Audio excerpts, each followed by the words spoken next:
Hey everybody, my name is Toby Bittenbender. Welcome to my new channel, The Journey So Far, Tales from the Treadmill.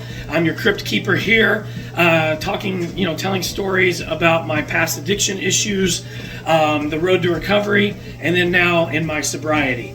Just wanted to say, to all my subscribers, thank you so much for subscribing to the channel. We hit 50 subscribers yesterday. In a week and a half. I think that's pretty awesome. So I'm just going to keep on going. Please tell all your family and friends or anybody that you know that may be having these issues currently, that might need to find a way out or might need to hear some words of encouragement. I would love to help. I just want to help people, that have these same problems that I've had in my past. If you are new here, we talk about my past addiction struggles and then the road to recovery and also my newfound sobriety. It'll be 3 years at the end of this year, and I look forward to every day. I hope your guys' morning has been as spectacular as mine has been this morning. I've already walked my blue heeler Kingsley down to the lake, those morning walks are everything to me with him. It really helps me to clear my mind and kind of be thankful for the day ahead and get everything started. So again, thank you all for being here. Please click the like and subscribe button. So that being said, I'm going to have to backtrack a little bit on the video that I did yesterday because I would be remiss to mention, I realized yesterday after I did the video that I made a big mistake. I mentioned Leonardo DiCaprio yesterday, and I didn't talk about April, my wife. And, I didn't bring her up, which was insane because Leonardo DiCaprio is like her favorite actor and has been since she was a teenager. It's kind of funny. We talk about it all the time that, she thinks, I don't know, she has this thing that she thinks that somehow, maybe it's my eyes or something, reminds her of him. Anyway, it's a thing, and I can't believe I didn't say something about it yesterday, but it did lead us to a conversation where I'm going to be bringing April on. Now, I don't know if we'll be able to both be on this treadmill together, but somehow we're going to do a video together in the near future talking about, Leonardo DiCaprio, the Basketball Diaries, her experience with that movie, and actually her experience as a teenager going to high school in Plano in the 90s. We connected on that because I saw something featured on MTV about that, and she was actually there and experienced. So we're going to do a whole video on that eventually too, which is going to be super cool. I can't wait for that. She's going to start coming into a lot of my videos because she's a big part of the story of my recovery, actually, and she helped me tremendously, and she has a really interesting story herself to tell about all of this kind of stuff as well. So I will be bringing her in eventually and everything, but I also got to go back a little bit too because, I keep on remembering there's things that I'm missing. I mean, when I say that the floodgates opened when I was 26 and I just, started trying everything except for that one thing that the Basketball Diaries is about because F that, right? So, but the floodgates opened, it just reminded me thinking of all the different things that I tried throughout the years and did, and all the different, dangerous ass positions that I put myself in. But I will say this, so I wanted to touch on psychedelics today. I forgot to mention that right in the beginning of my Smoke Dog years, we were on the road and we were able, somehow to get, let's see, how should I put this? Pizza toppings is what we'll call them. That's what we used to call them back in the day too. Those things that you find under cow patties, which how did they discover that? Who was the first person that ever picked up a cow patty, saw some of, I'm just mushrooms, whatever, saw some of those and ate them? Like who? I mean, man, they must have been freaking hungry. That's all I can say. And then to trip for the next 4 hours, But anyway, I did that pretty early on in my years, probably around 21, I would think.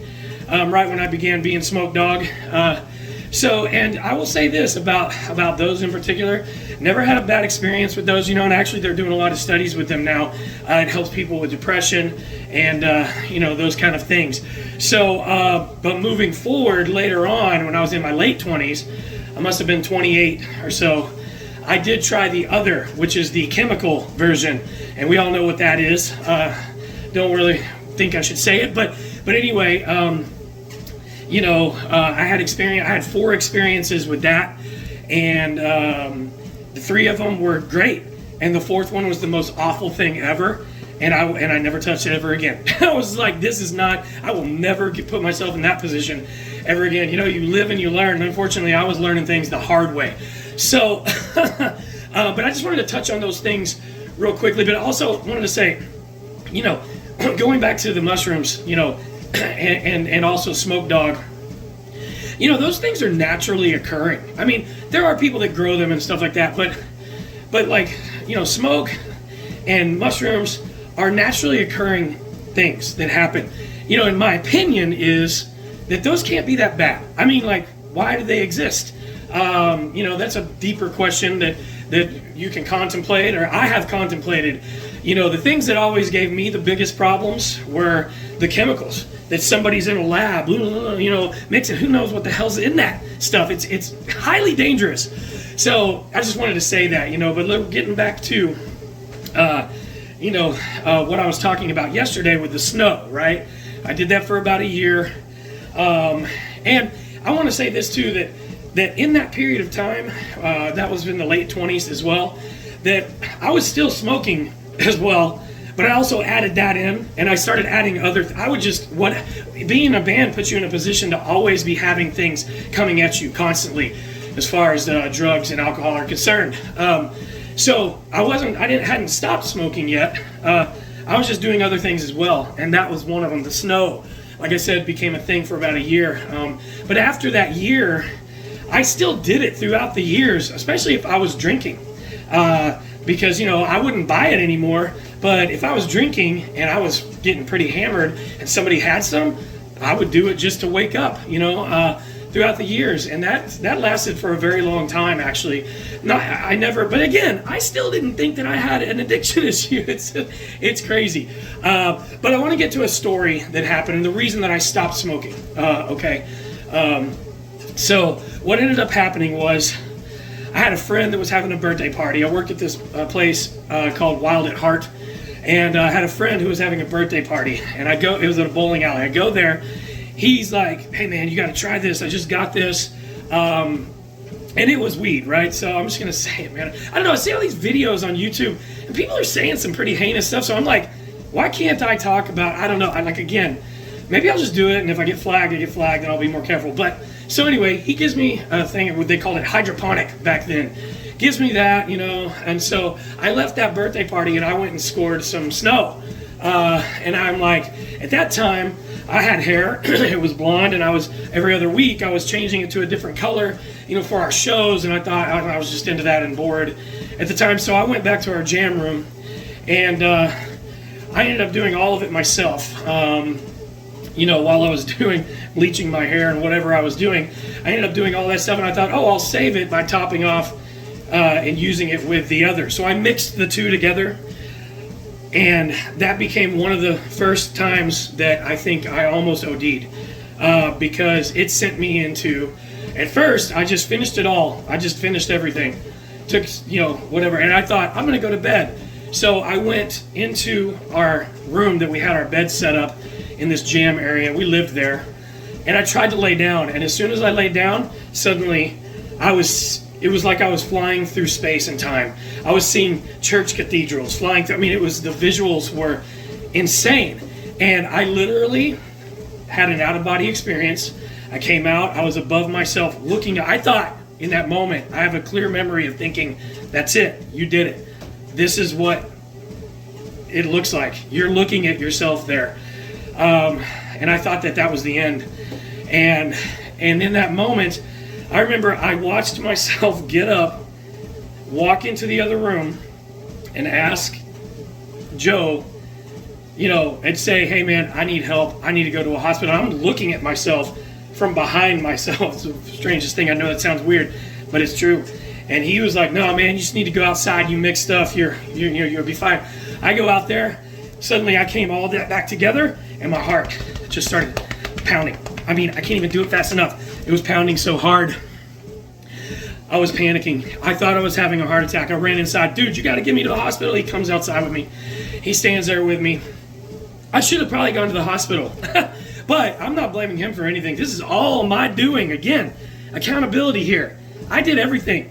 You know, he did what he knew, and he actually saved me. And he held me and was like, dude, you're tripping. You mix those. You need to just calm down. He sat there and breathed with me. This was like lasted about 2 hours outside. Finally, I would start to chill, and then it would come back, and it was like every 20 seconds. And it was off and on. And I did. I was like telling him to tell my parents I'm sorry, you know, to tell them that I'm sorry that I did this to myself. Anyway, that lasted about 2 hours outside. We'd go back inside, and he stayed there for a while, another couple hours probably. This started around midnight. It lasted till probably 10 o'clock in the morning, where he was gone, and I'm pacing around our room. I'm just pacing in circles. And you know, I'm telling this story because this is the awful kind of shit that can happen when you make stupid decisions like this and you think that you're invincible, right? So anyway, that passes. I lived luckily through that situation. So we go out on tour probably the next weekend. I mean, we were always on the road back then. So we're driving, and I remember we're driving to Lubbock, and we're in the back of the van, and some weed got pulled out. And so I thought, I'll take a couple hits. We're just riding to Lubbock. It's a 6-hour drive, you know what I mean? So I took a hit, and I freaking panicked. I mean, my heart started racing again. My mind's going insane. I had them pull the van over. I had to get out of the van. I had to walk around. I'm out there freaking the fuck out, right? I mean, literally. And I get back in. I'm like, what is going on? And I finally chilled, and I'm like, I was like, maybe I can't smoke weed anymore, and that's exactly what it was. From that moment on, because of that experience I had mixing things, if I'd have never mixed that, you know, I always say, if I'd have never done anything past the weed and the mushrooms, I probably would have been okay, you know, but who's to say? Who knows? It just happened the way it happened. But, you know, once I started mixing the chemical stuff in with it was insanity. It was insanity. And you know, they say partying like a rock star. I was partying like a rock star. A lot of people say that. I don't think a lot of people understand the depth of what that means. And it's not a good thing. I mean, when I hear somebody say that, I'm like, first of all, I don't think you actually were. Because when I think of partying like a rock star, I think of Motley Crue. That's the first thing that comes to my mind. They were rock stars, and they did party like that. You know what I'm saying? So, and apparently I was trying to live up to that as well. But anyway, so from that moment on, and even in the last 10 years, I've tried to smoke weed a couple of times, because you know what I miss about it is, and there are some good things that happen. I'm not gonna say everything was bad, you know, it's all experience that I've had. So in my experience, the reason I liked smoking was because I would sit down and play guitar for hours and write music, and that was what I loved about it. And I do miss that. I gotta be honest, and I can't do it. I've tried in the last 10 years, on occasion thinking maybe enough time has passed, but no. The reality of it is that it messed with my head, the whole entire thing, and I can't get past it. And I'm okay with that now. I mean, the reality of it is I'm super happy now about my life and where it's led to. You know what I'm saying? So don't mix the snow with the green couch. That's all I can say. You know, and the thing about it is, y'all, I look back on all this time, and I wasted so much time being wasted. I mean, I did. You know, I was productive, but I wasn't. But I look back and I go, I could have been more productive. I could have written more songs. I could have written maybe better songs. I don't know. The thing about it is, it becomes a crutch. You don't think you can write without it. It's a bizarre thing. It's a bizarre head fuck, basically.